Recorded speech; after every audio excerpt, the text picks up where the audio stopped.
Amén. Hoy quiero hablarte acerca de tener un espíritu de lucha. La importancia de tener un espíritu de lucha. En Josué, el libro de Josué, capítulo 14, versículo 11, dice la Biblia: todavía mantengo la misma fortaleza que tenía el día en que Moisés me envió. Para la batalla tengo las mismas energías que tenía entonces. Para la batalla sigo teniendo energía como la tenía antes. Esto lo está hablando, y ahorita lo vamos a ver en la historia, el contexto, un hombre de 85 años en la historia llamado Caleb. Está hablando y está diciendo: tengo energías para seguir luchando. Hoy quiero hablarte acerca de la importancia de desarrollar un espíritu de lucha. ¿Cuántos saben que a los mexicanos en el mundo se nos identifica por la lucha? ¿Sabes de eso? ¿Cierto o no es cierto, verdad? A ver si es cierto. Un examen aquí. ¿Quién se echó la de El Santo contra las momias de Guanajuato? ¿Quién ya está bien? Digan la verdad, ¿ok? Sí. Por eso no le tenemos miedo a nada, ¿verdad? Órale, échenoslos, ¿verdad? ¿A quién le compraban sus luchadores? Así, ¿verdad? En el mercado. ¿Te acuerdas? Sí, la lucha. Vamos a cualquier parte del mundo donde vayas. A mí me ha tocado estar en algunas partes, en otros países, y vas a un lugar mexicano, ¿sí? Y hay sombreros, hay maracas y hay una máscara de luchador, ¿verdad? Porque nos identifican con la lucha. Quiero decirte que un cristiano verdadero debe identificarse con un espíritu de lucha. Debemos identificarnos con un espíritu de lucha. ¿Qué dice la Biblia? Mira lo que dice la palabra de Dios en Mateo 11:12. Dice: desde los días de Juan el Bautista y hasta ahora, el reino de los cielos sufre violencia y los violentos lo arrebatan. Sufre violencia y los violentos lo arrebatan. Ahora, por desgracia, en nuestro contexto cultural, social, en la parte de la historia que nos ha tocado vivir, la violencia no es algo que nos atraiga demasiado. De hecho, estamos un poco cansados de la violencia, ¿cierto? Decimos: Joel, es tan violenta nuestra sociedad, hay violencia todos los días. No sé si a ti te pasó, pero yo hace algunos años yo ya dije: yo no voy a seguir páginas, ni ver noticias, ni me anden platicando de que mataron a alguien o le dispararon a alguien. Yo iba al Oxxo, ¿verdad? Y tenía las papas y el refresco y estaba así temblando, ¿verdad? Viendo a todos asustado, porque hay tanta violencia que desafortunadamente se ha normalizado. Ahora ya ni siquiera la sentimos como antes. Pero la violencia como tal puede ser un concepto que en nuestra sociedad no nos agrada. Pero obviamente cuando la palabra de Dios habla acerca de violencia, no está hablando de violencia física, no está haciendo apología o está animándonos a ese tipo de violencia. ¿De qué habla la Biblia cuando dice que el reino de los cielos sufre violencia y los violentos lo arrebatan? ¿Sabes de qué está hablando? Está hablando de una actitud que debe haber en nuestro corazón, de un espíritu que debemos desarrollar, un espíritu como el espíritu que vemos en este hombre llamado Caleb, que dice: tengo energías para seguir luchando. Quiero preguntarte el día de hoy: ¿cómo está tu energía para la batalla? ¿Cómo está tu energía para la batalla? Porque seamos honestos, 2024 tuvo sus batallas, la década pasada tuvo sus batallas, y las batallas nunca cesan, ¿cierto o no es cierto? Parece que termina una y viene otra, y viene otra, y viene otra, y viene otra. ¿Sabes una cosa? El tener un espíritu de batalla, esta actitud, por supuesto, no es violencia física. La necesitamos ¿para qué? Para enfrentar lo que se opone a las promesas de Dios. Necesitamos este espíritu para conquistar todo lo que Dios nos ha prometido, para avanzar con fe frente a los desafíos que vienen en la vida. Para haber establecido el reino de Dios en la tierra, necesitamos un espíritu de batalla. Y quiero compartir contigo dos cosas hoy. La próxima semana quiero terminar este mensaje, tuve que partirlo en dos, pero quiero decirte hoy cómo se ve este espíritu. ¿Cómo se ve, Joel? ¿De qué estamos hablando? ¿Cómo se ve el espíritu de batalla? ¿Por qué es importante? Y la próxima semana vamos a aprender cómo podemos desarrollarlo en nosotros. ¿Cómo se ve este espíritu? En Josué capítulo 14, versículo 6, lo que leímos al principio, vemos la historia de este hombre llamado Caleb. Y quiero que me acompañes y notemos juntos los detalles de la palabra de Dios. Mira lo que dice Josué 14, 6.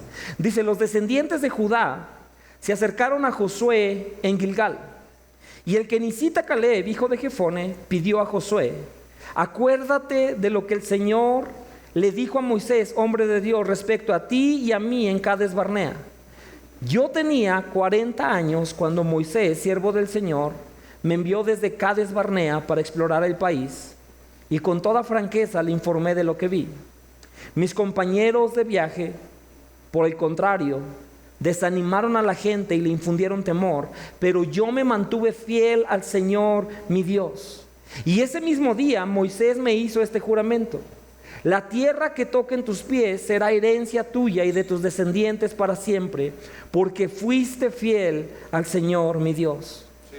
Ya han pasado 45 años desde que el Señor hizo la promesa por medio de Moisés, mientras Israel peregrinaba por el desierto, y aquí estoy este día con mis 85 años, y el Señor me ha mantenido con vida. Y todavía mantengo la misma fortaleza que tenía el día en que Moisés me envió. Para la batalla tengo las mismas energías que tenía entonces. Dame pues la región montañosa que el Señor me prometió en esa ocasión. ¿Sabes? Aquí vemos a este hombre de 85 años de edad. 85 años de edad y todavía buscando bronca, ¿verdad? ¿Sabes? Cuando leas la Biblia le preguntas. Yo dije, ¿qué haría yo si viene un hombre de 85 años de edad y me dice, hey, ando buscando a ver qué sigue, ¿verdad? Echarme un trompo por ahí. ¿Qué le diría? Oiga, señor, cálmese, si quiere ahorita le hacemos un pinole, ¿verdad? No se nos vaya a torcer, le va a dar una riuma. Siéntese, ¿no? No, este hombre, 85 años de edad, Caleb, y le dice a Josué, su compañero de batalla, le dice: Josué, sigo teniendo energía para luchar. Sigo teniendo energía para enfrentar lo que se está interponiendo entre donde estoy y la promesa que Dios me ha dado. Ahora, tú y yo tenemos que preguntarnos, ¿qué tipo de vida estamos viviendo? ¿Cómo está nuestra energía para la batalla? Y a lo mejor dices, oye Joel, eso se oye un poco extremo, ¿no crees? No, la Biblia es muy clara. Si tú vas a la Biblia claramente nos enseña que la vida es una... En el otro servicio dijeron tómbola, aquí no, ok, aquí no. No es una tómbola, ok. La vida es una batalla. ¿Quieres verlo conmigo? Mira lo que dice la Biblia. Segunda de Timoteo 4:6. Dice: yo por mi parte estoy a punto de ser ofrecido como un sacrificio, y el tiempo de mi partida ha llegado. Está escribiéndole el apóstol Pablo a Timoteo, su consiervo, su hijo en la fe. Y él está en los últimos momentos de su vida, en la prisión, escribiéndole. Y le dice: Timoteo, ha llegado, sé que ya está el final de mi vida, pero quiero decirte que he peleado la buena batalla. He peleado la buena batalla, he terminado la carrera, he mantenido la fe. ¿Por qué? Porque el apóstol Pablo sabía, y la palabra de Dios nos enseña, que la vida es una batalla, y tú y yo lo sabemos. Segunda de Timoteo 2:3. Pablo le escribe a Timoteo y le dice: soporta el sufrimiento junto conmigo como un buen soldado de Cristo Jesús. Timoteo, tenemos que pelear la buena batalla. Timoteo, tenemos que ser buenos soldados para aquel que nos llamó y nos reclutó, amén, que es nuestro Señor. En Efesios 6:13 dice: por lo tanto, pónganse todas las piezas de la armadura de Dios para poder resistir al enemigo en el tiempo del mal. Así, después de la batalla, todavía seguirán de pie firmes. La vida cristiana es una batalla. Segunda de Corintios 10:3. Somos humanos, pero no luchamos como lo hacen los humanos. Usamos las armas poderosas de Dios, no las del mundo, para derribar las fortalezas del razonamiento humano y para destruir argumentos falsos. La palabra de Dios nos dice: estamos en una lucha, pero no luchamos como luchan todos. Tenemos armas espirituales dadas por Dios, amén. Eso dice la Biblia. Primera de Timoteo 6:12. Pelea la buena batalla de la fe. Haz tuya la vida eterna, a la cual fuiste llamado y por la cual hiciste aquella admirable declaración de fe delante de muchos testigos. La vida, iglesia, es una batalla. Y tú y yo lo sabemos. Tú y yo lo sabemos. Terminamos un reto y viene el siguiente. Y viene el siguiente. Y viene el siguiente. Y ahora, ¿sabes cuál es el mayor reto que todos tenemos? Somos nosotros mismos. ¿Sabías eso? nosotros mismos, nuestra naturaleza pecaminosa que nos aleja de Dios, que nos llena de orgullo en vez de humildad. Nosotros somos nuestra mayor batalla, pero luego está todo lo demás. Luego están las batallas del matrimonio, y luego están las batallas con los hijos, y están las batallas con las finanzas, y la batalla contra la ansiedad, y la batalla por un sueño que Dios ha puesto delante de nosotros.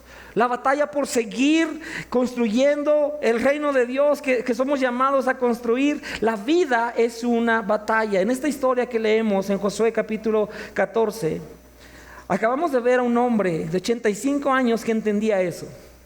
Pero sabes, quiero que comprendamos un poco el contexto de por qué Caleb se expresaba de esa manera. ¿Por qué él tenía un espíritu para la batalla y por qué nosotros tenemos que desarrollarlo también? Este hombre, para entender un poquito el contexto, y lo explicamos cada vez porque probablemente hay alguien que dice: yo no sé quién es Caleb, el de qué estás hablando, ¿verdad? Este hombre había sido parte del pueblo de Dios. El pueblo de Dios, Israel, habían sido esclavos en Egipto por 400 años y estaban subyugados y eran maltratados. Era el peor tipo de esclavitud que te puedes imaginar. 400 años había vivido este pueblo, y Dios dijo: es tiempo, los voy a sacar de aquí, los voy a sacar de esa esclavitud, de esa agonía, y los voy a llevar a una tierra de bendición, a una tierra que yo les he prometido, y ahí los voy a prosperar.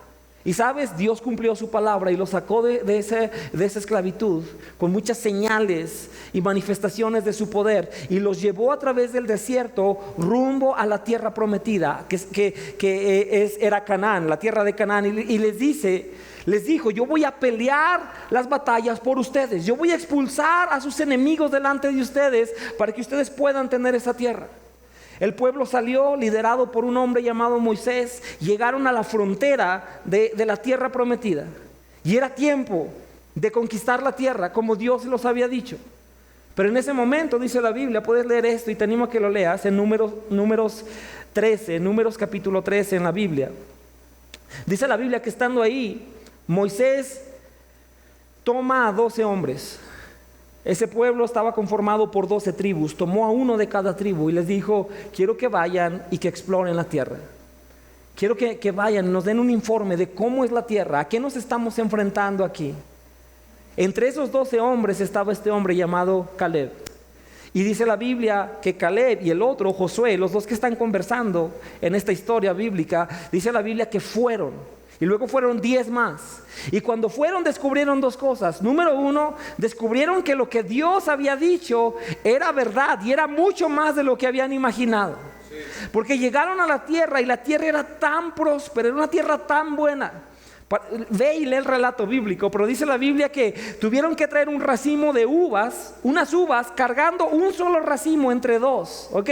Porque era tan grande, era tan fértil esa tierra. Imagínate una uva del tamaño de un melón, ¿ok?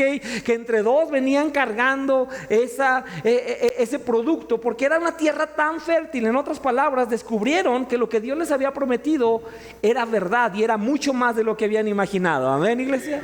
¿Y sabes por qué eso es importante? Porque Dios quiere que tú descubras lo mismo. Mi versículo favorito en la Biblia es Efesios 3:20, que dice: poderoso es Dios para hacer muchísimo más abundantemente de todo lo que podemos pedir o imaginar, conforme a su poder que obra en nosotros. Amén. Dios quiere llevarte en tu vida a un punto donde digas: nunca imaginé que Dios podía hacer esto. Sí, sabía que era algo bueno, pero esto es mucho mejor de lo que yo había pensado. Ellos estaban comprobando que eso era verdad, pero también trajeron malas noticias, trajeron buenas noticias. Es cierto, lo que Dios dijo es verdad, pero las malas noticias dijeron: pero no tienen idea, no tienen idea. Esa es una tierra de gigantes. La gente que vive ahí son mucho más grandes, mucho más fuertes que nosotros. Esas personas tienen ciudades amuralladas. Jamás podríamos enfrentarnos a ellos. En otras palabras, no somos capaces de enfrentar esta batalla. Era lo que estaban diciendo. Era lo que estaban diciendo. Y sabes una cosa, dice la Biblia en Números 14:29, que Dios vio la actitud de esos 10 espías que trajeron malas noticias y contaminaron a todo el pueblo. Y este es uno de los versículos para mí de los más tristes en toda la Biblia. Porque dice la Biblia en Números 14:29 que Dios les había dado muchas oportunidades, Dios, y no habían querido. Y en ese punto, cuando se negaron a luchar por lo que Él les había prometido, esto fue lo que Dios les dijo. Números 14:29: todos caerán muertos en este desierto, ya que se quejaron en contra de mí. Cada uno de los registrados que tiene 20 años o más morirá, y no entrarán a ocupar la tierra que yo juré darles, excepto Caleb, hijo de Jefone, y Josué, hijo de Nun. ¿Sabes cuál fue la diferencia? La diferencia es que ellos tenían un espíritu de batalla. Tenían un espíritu para seguir adelante confiando en Dios. La diferencia es que estos dos vieron lo mismo que vieron todos los demás, pero decidieron no guiarse por lo que veían, sino por lo que Dios había dicho. Amén. Tú y yo tenemos que preguntarnos, porque seamos honestos, cuando vemos todas las circunstancias a nuestro alrededor, cuando nos vemos tan incapaces, cuando nos vemos tan indefensos ante nuestros enemigos, es muy fácil empezar a dudar de Dios. Es muy fácil empezar a decir y a llenarnos de queja y decir: no, es que nosotros no podemos, es que Dios, ¿por qué nos llamaste a esto? Eso fue lo que pasó con el pueblo de Israel. Se llenaron de queja, de incredulidad, le creían más a lo que veían que a la promesa que Dios les había hecho, y se terminó su espíritu de batalla, y eso los condenó a quedar fuera de la tierra prometida. Quiero decirte, iglesia, tú y yo libramos exactamente el mismo escenario todos los días. Lo libramos todos los días. Hay luchas, hay gigantes, hay murallas, y parece que avanzamos y pasa el tiempo y siguen estando ahí. Pero somos llamados a tener un espíritu de lucha que está arraigado en las promesas de Dios. Amén. Y yo quiero animarte, dice Números 14:24: sin embargo, mi servidor Caleb tiene una actitud diferente a los demás. Él se ha mantenido fiel a mí, y por lo tanto yo lo llevaré a la tierra que él exploró, y sus descendientes tomarán posesión de la porción de la tierra que les corresponde. ¿Sabes una cosa, iglesia? Tenemos que ser brutalmente honestos y preguntarnos: ¿cómo está mi energía para la batalla? ¿Qué tanta energía tienes para seguir luchando con tu pasado? Porque, seamos honestos, tenemos que luchar en contra de eso. Tenemos que sanar. ¿Qué tanta energía tienes para luchar en contra de ese conflicto matrimonial? ¿Tienes energía para la batalla? O dices: no, Joel, yo estoy cansado, no quiero. No quiero, es demasiado, lo he intentado por mucho tiempo, no quiero seguir luchando. Necesitamos pedirle a Dios que nos dé la gracia y que tengamos ese espíritu para levantarnos. Tenemos que luchar por nuestras familias. Somos llamados a luchar por nuestros matrimonios, por la obra de Dios, por la promesa de Dios para esta tierra, para esta generación. Dios tiene una promesa para nuestro país. Amén, iglesia. Y tenemos que luchar por ella. O vamos a sentarnos y decir: no, pero es que todo está mal, joder, la política está mal, la justicia está mal, la policía está mal, la sociedad está mal, las familias están mal, son demasiados gigantes, no podemos ir en contra de todo ello. Podemos decir eso, dejarnos guiar por lo que vemos, o decir: pero si el Señor está con nosotros, entonces podemos. Amén. Sí. Podemos, porque necesitamos un espíritu de batalla. Sabes, en la Biblia hay otra historia. 3 capítulos más adelante, en Josué 17, y te animo a que lo leas en casa. Ve y léelo por ti mismo, ¿ok? Y Dios te va a hablar mucho más de lo que yo puedo compartir. Dios te va a hablar en su palabra. Ve y léelo. ¿Sabes? En Josué capítulo 17 vemos el otro lado de la moneda, el que es más fácil para todos nosotros adoptar, que es una actitud no de batalla, sino de reproche y de queja. Dice la Biblia, en este punto de la historia, para que sepamos el contexto: Caleb tenía 85 años. Cuando tuvo 40 años es cuando lo mandaron a ser espía.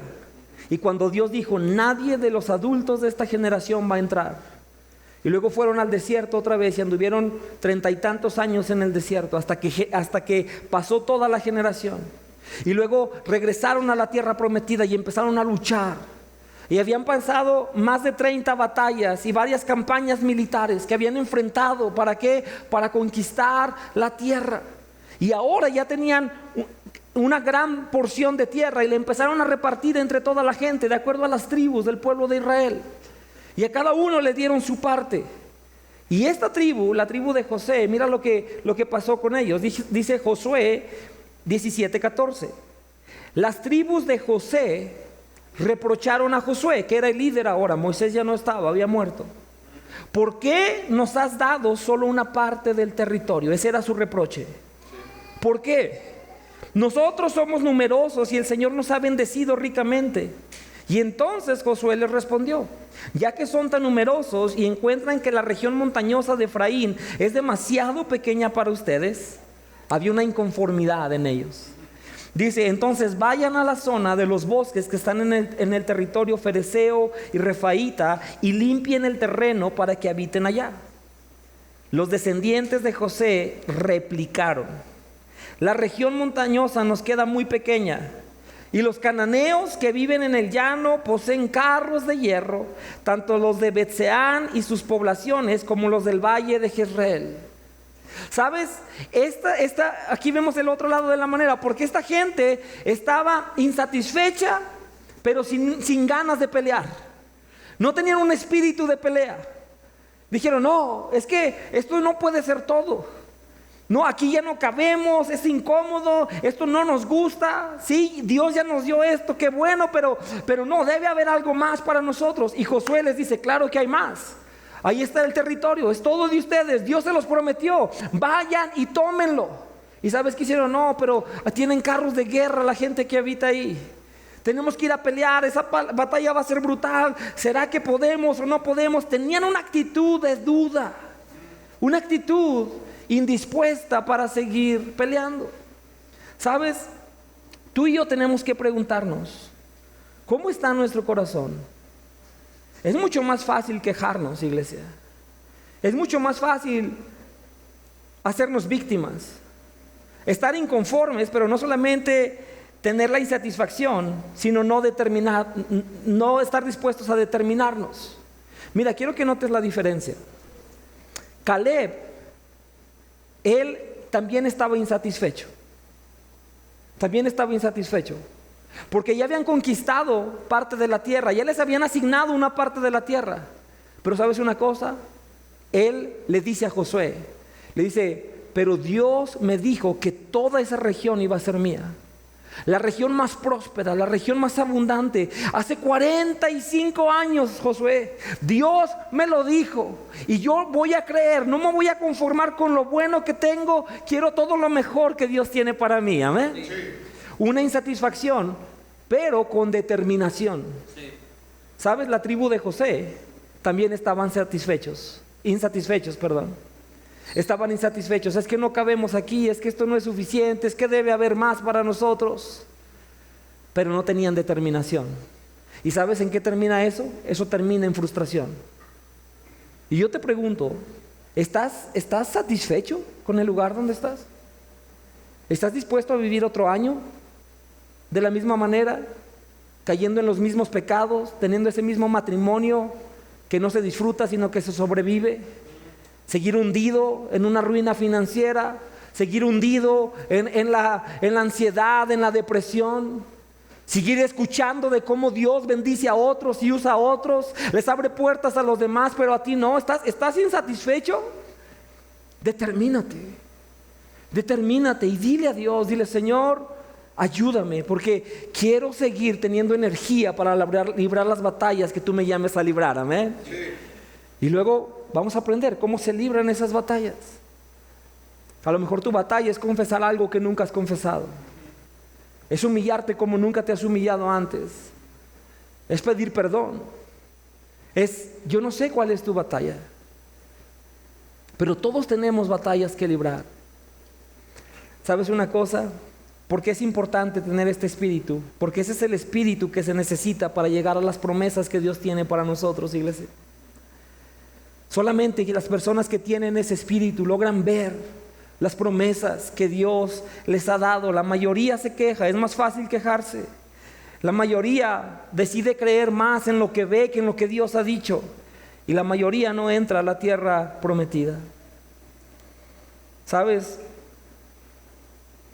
A mí me conmovía leer esta historia de este hombre, 85 años de edad, 85 años, y parado ahí todavía con fe, todavía creyendo una promesa que Dios le había hecho 45 años atrás, todavía dispuesto a engancharse en la batalla.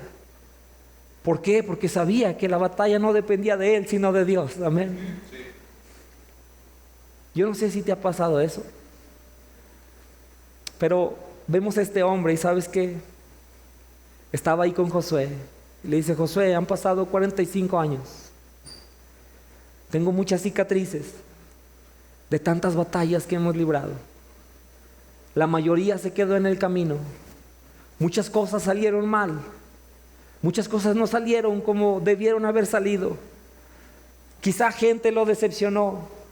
Hubo situaciones que ellos mismos se equivocaron, nos equivocamos tantas veces, ha pasado tanto tiempo, han pasado tantas cosas, Josué. Pero te puedo decir una cosa: Dios ha sido fiel conmigo, porque aquí estoy el día de hoy, porque Él me ha mantenido con vida. Amén. Cuando ves al pasado, ¿qué ves? ¿Ves una lista de cosas para quejarte o ves un rastro de la fidelidad de Dios que ha sido constante en tu vida? ¿Sabes una cosa? Yo veo mi pasado y digo: hay tantas cosas que han salido mal. Hay tantas cosas que ojalá no hubieran existido.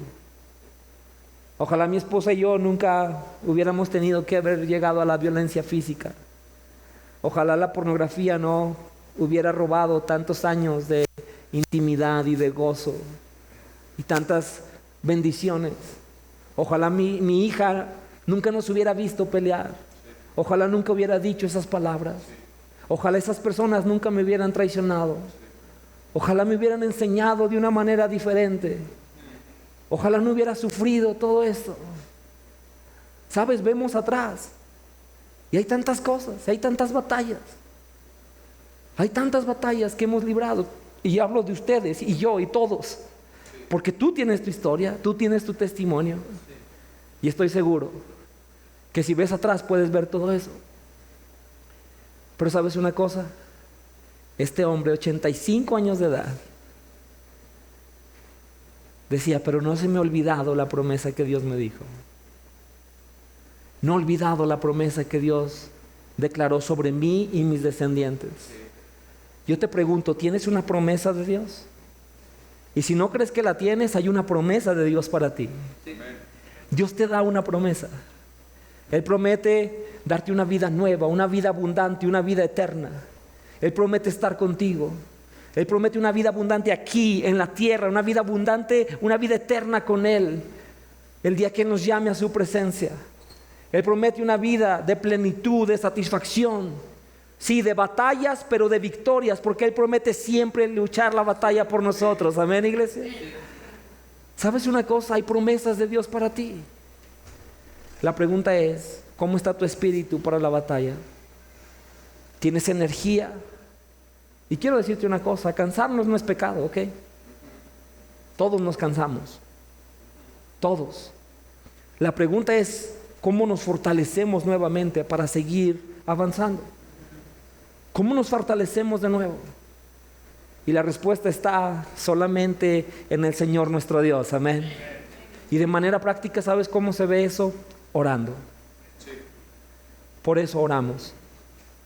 Por eso no puedes olvidar la palabra, porque el mundo muy rápido te va a decir: mira todo lo que está mal, mira todo lo que hay a tu alrededor, mira todo lo que no va a funcionar, mira todos los enemigos con los cuales jamás podrías enfrentarte. Pero tú y yo somos llamados a tomar la palabra de Dios y decir: pero mi Dios dijo, pero mi Dios declaró. Y si ha pasado mucho más tiempo de lo que yo creí, han sucedido cosas que no debieron haber sucedido, pero voy a decidir seguir aferrándome a la promesa de Dios para mí. Amén. Sí. Ese es el espíritu de batalla que Dios nos llama a tener. Y quiero terminar diciéndote esto. Estaba orando estos días por la iglesia, por mí mismo. Quiero que sepas esto, muchas veces, la gran mayoría de las veces que predicamos algo, no lo predicamos primero a nosotros. Dios nos habla a nosotros.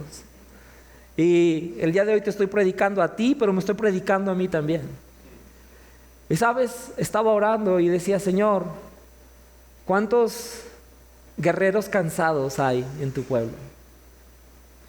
Y estaba orando y venía a mi mente esta imagen de que quizá muchos están como un guerrero cansado. ¿Cuántos saben que es cansado pelear? ¿Sabes que es cansado? Es muy fatigante. Sí. ¿Alguien recuerda los buenos días cuando el bullying no era tan popular? Existía y nos marcó a todos, y no estoy diciendo que está bien, pero yo me acuerdo, estaba en la secundaria técnica número 1 y el profesor llevaba unos guantes de box para los alumnos, ¿verdad? ¿Alguien se acuerda de esos días divertidos? ¿Sí? Y vámonos, ¿no? En el receso, órale, te ponías los guantes y a echar guante, ¿no? Y darle. ¿Sabes? Yo era futbolista en aquellos años y jugaba fútbol toda la tarde. Toda la tarde podía jugar fútbol. Pero agarrarte a trompadas con alguien, en 5 minutos ya no tienes aire, ¿verdad que sí? ¿Te ha pasado? ¿Sí? Pruébalo. No lo pruebes, pero ve a un gimnasio de box a probarlo, ¿ok? No quiero ver a nadie en la calle y en el semáforo con el primero que se te atraviese, pero si lo has probado, si te has puesto unos guantes y has empezado a tratar de boxear, ¿sí? 5 minutos y estás exhausto, no puedes ni levantar las manos, ¿no? Y te tiembla todo, porque la batalla es cansada. Es cansado estar peleando. ¿Sabes? Yo veía en mi mente y decía, Señor, ¿cuánta gente está cansada de pelear? ¿Cuánta gente dice, es que joder, he peleado todo este tiempo, pero ya no puedo? Ya no puedo, no sé si tengo ánimo para seguir adelante. ¿Sabes que tenemos hermosas promesas de Dios para cuando nos sentimos así? No peleamos en nuestras fuerzas, iglesia. Yo sé que nunca voy a ser suficientemente fuerte, ni inteligente, ni capaz por mí mismo de enfrentar las batallas que me arroja la vida. Yo no puedo, tú no puedes. Pero gloria a Dios que tenemos una promesa de Él. Él dijo, yo voy a pelear sus batallas. Yo voy a ir delante de ustedes, pero a ti y a mí nos toca avanzar con fe. El salmista, el rey David, en el Salmo 18, él escribió, y quiero que leamos juntos. Si tú te sientes desgastado por la batalla, escucha lo que Dios dice, lo que la palabra de Dios dice. Él estaba huyendo de sus enemigos, de una cueva a otra, librando por su vida, siendo atacado por todas partes todo el tiempo, desgastado, pero en ese momento acudió a Dios. Y mira lo que dice el Salmo 18:1. Dice, cuánto te amo, Señor, fuerza mía. El Señor es mi roca, mi amparo, mi libertador. Es mi Dios, es la roca en que me refugio. Él es mi escudo, Él es el poder que me salva, es mi más alto escondite. Invoco al Señor, que es digno de alabanza, y quedo a salvo de mis enemigos. En mi angustia invoqué al Señor, clamé a mi Dios por ayuda, y Él me escuchó desde su templo, y mi clamor llegó a sus oídos. Lanzó sus flechas y dispersó a los enemigos, con relámpagos los desconcertó. El versículo 16 dice, extendiendo su mano desde lo alto, tomó la mía y me sacó del mar profundo. ¿Sabes qué, iglesia? Eso Dios quiere hacer por algunos que están aquí en este día. Quizás sientes, Joel, yo me estoy hundiendo, no tengo fuerzas. Dice la Biblia que Dios extiende su mano y toma la tuya y Él te levanta una vez más. Eso quiere hacer Dios por nosotros cuando estamos cansados. Dice el versículo 17, me libró de mi enemigo poderoso, de aquellos que me odiaban y eran más fuertes que yo. pero tú das la victoria a los humildes, pero humillas a los altivos. Con tu apoyo me lanzaré contra un ejército. Contigo, Dios mío, podré asaltar murallas. Es Él quien me arma de valor y hace perfecto mi camino, y da a mis pies la ligereza del venado, y me mantiene firme en las alturas. Adiestra mis manos para la batalla, y mis brazos pueden tensar un arco de bronce. Tú me cubres con el escudo de tu salvación, y con tu diestra me sostienes. Tu ayuda me ha hecho prosperar. Tú me armaste de valor para el combate, doblegaste ante mí a los rebeldes. Hiciste retroceder a mis enemigos, y así exterminé a los que me odiaban. Tú me libras de mis enemigos, me exaltas por encima de mis adversarios, me salvas de los hombres violentos. Por eso, Señor, te alabo entre las naciones y canto salmos a tu nombre. Amén, iglesia. Eso es lo que hace nuestro Dios. Eso es lo que hace nuestro Dios. Y el día de hoy te voy a pedir, ponte de pie, vamos a terminar orando y adorando juntos.